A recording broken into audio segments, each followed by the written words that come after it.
भक्ति का असली मतलब क्या है? जैसे आप मतलब जो भगवान के साथ जो जुड़ जाए और उन्हीं के ध्यान में रहे, वही भक्ति है। जैसे हम लोग वृंदावन जाते हैं, काफी भीड़ देखने को मिलती है, और जैसे उसमें कई बार ऐसा होता है, ऐसा सुनने में भी आता है कि कई बार कुछ लोग दर्शन को आते हैं, कुछ प्रदर्शन को आते हैं। तो इसमें मतलब कौन भक्त होते हैं और कौन दिखावा करने आते हैं? देखो ये ठाकुर जी तो इतने दयालु हैं, जो दिखावा भी करने आए ना, उन पर भी कृपा है कि वो आ गए उस भूमि में। उन्होंने उस भूमि का मतलब रज से स्पर्श हो गया उनका जी, उनकी खुशबू ले ली और वहाँ का वातावरण देख लिया। चाहे उनको नहीं समझ आया होगा, लेकिन उनकी आत्मा को तो समझ आ गया ना जी। कि आत्मा तो कहीं ना कहीं उनका वहाँ प्रारब्ध था जाने का। इसका मतलब पिछले किसी जन्म में वो यहाँ पर बहुत ही आए होंगे जी। तो अगर वो प्रदर्शन भी करते हैं, कई लोग तो कहते हैं हम तो जी वहाँ वो खाने जाते हैं, टिक्कियाँ विक्कियाँ, और इस तरह के भी लोग हैं। पर लस्सी पीने जाते हैं। बुलाया तो जी, अब पहुँचे तो वहाँ किसी बहाने भी पहुँचे, वरना कोई वहाँ पहुँचना आसान बात तो नहीं कहते है। ना टेढ़ा आप उल्टे सीधे कैसे भी, जो एक बार आ गया ना वृंदावन, अनजाने से भी आ गया। अनजाने में अगर आप विष खा लोगे तो आप मरोगे जी। अनजाने में अगर आप वृंदावन आ गए तो भी आपका कल्याण है।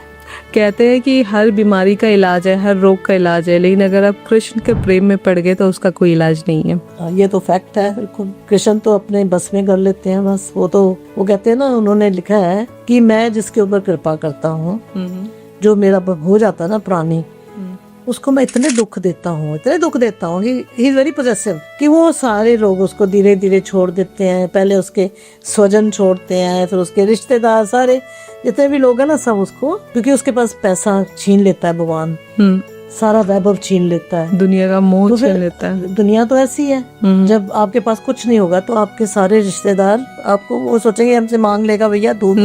तो भगवान कहता है ऐसे मैं उनको दूर कर देता हूँ जिसके ऊपर कृपा करता हूँ, फिर वो मेरी तरफ आता है जी। बस फिर उसको मैं अपनी गोदी में ले लेता हूँ। बिल्कुल बिल्कुल, ये भागवत में लिखा हुआ है। जी जी जी।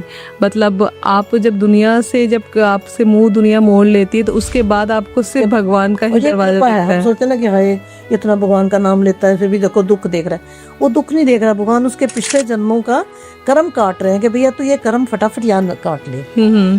एक भक्त था जी, तो उसके कोई औलाद नहीं थी, कुछ नहीं, बूढ़ा हो गया। ठाकुर जी उसकी सेवा कर रहे हैं, वो आया था नौकर बन के। अब उसने देखा वो ना सब कुछ कर रहे हैं, तो एक दिन उसको ना पता चल गया, कहते आप मुझे, उसे हाथ पकड़ लिया, सच आप ठाकुर जी हो ना, कोई ऐसी सेवा इंसान तो कर नहीं सकता।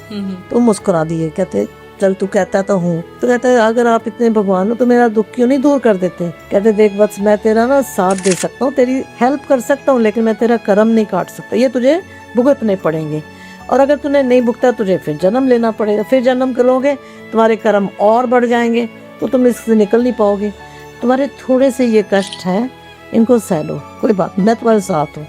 कहते फिर वो जो इंसान था ना बहुत ही प्रभावित हुआ, कहता प्रभु आप बहुत ही कृपालु हो। तो कहते वही बंदा था जो फिर 15 दिन जब रह गए ना, तो ठाकुर कहते हैं अब मैं तुम्हारा कष्ट अपने ऊपर ले लेता हूँ। वो जगन्नाथ जी में जो 15 दिन बीमार होते हैं ना, जी जी, वो उसी के उन्होंने कष्ट को अपने ऊपर, अपने भक्त के कष्ट बीमार हुए। वो आज भी उनको इसीलिए याद किया जाता है कि वो भक्तों का कष्ट भी अपने ऊपर ले लेते हैं।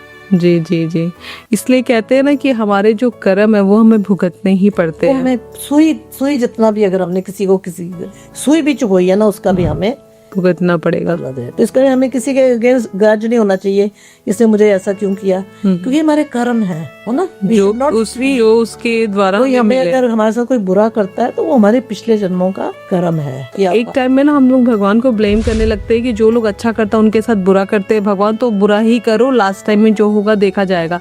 लेकिन कभी हम लोग ये फील नहीं करते ना कि ये सारा कैलकुलेशन बहुत जन्मों तक चल रहा है। भगवान तो कहते मैं तो हिसाब किताब करता हूँ।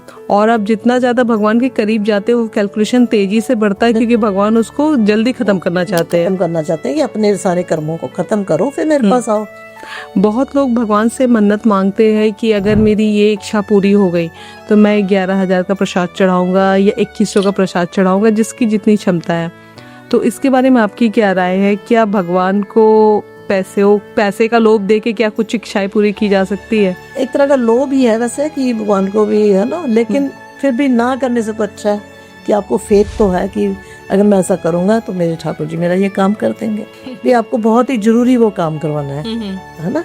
जी there is no way out. तो आप फिर कहोगे ठाकुर जी प्लीज कर दो ये, देखो मैं बोला ना आपके भक्तों के लिए ये काम करूंगा। हाँ हाँ